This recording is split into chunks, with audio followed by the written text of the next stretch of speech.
Hi, I'm James, and I'm the Executive Director of the English Language Institute, the ELI, at Pace University. And today I wanted to share 4 tips for Spanish speakers who are learning English. My first tip is about vocabulary, and it's to beware of false friends. There are a lot of words in English and Spanish that are very similar. For example, teléfono and telephone. We call these cognates, and they make life a lot easier for you when you're learning English. It's just easier to recognize and remember words that look very similar. However, there are also words that you think are cognates, but they're not. They look the same or similar, but they actually have a different meaning. And we call these false friends because you think they're your friends, they're going to help you learn English, but actually they're false.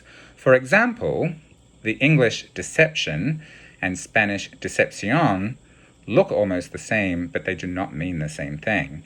Decepción actually means disappointment in English, and deception is engaño in Spanish.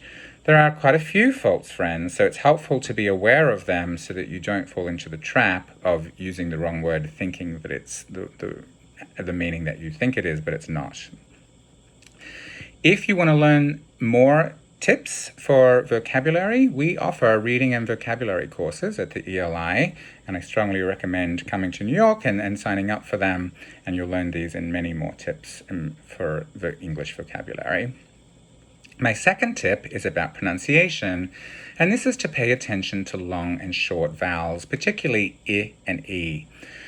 There are many words in English that the only difference between the word is this vowel sound. So, for example, ship, a boat, and sheep, an animal, the only difference is this long and short I and E sound.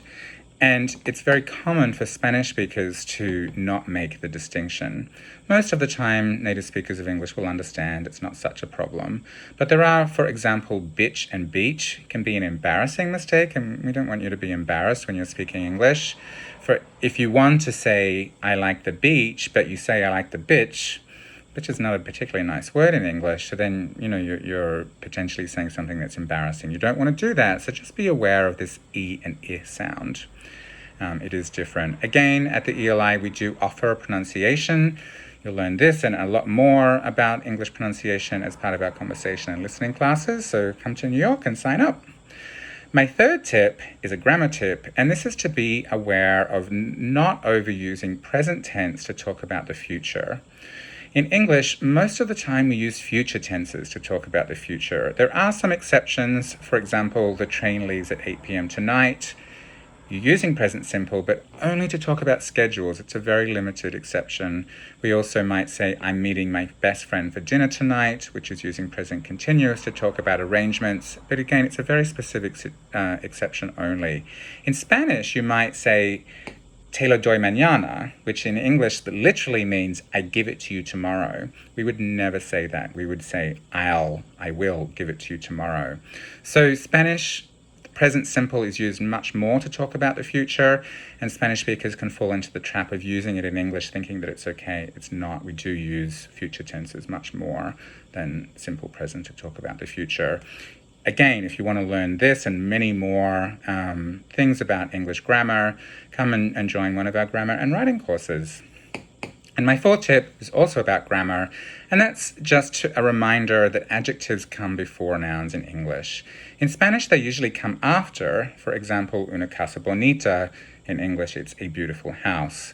In Spanish, sometimes the order can change the meaning.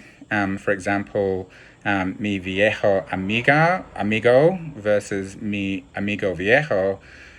The difference is it's both old friend, but one of them means a long-time friend and one of them means an elderly friend.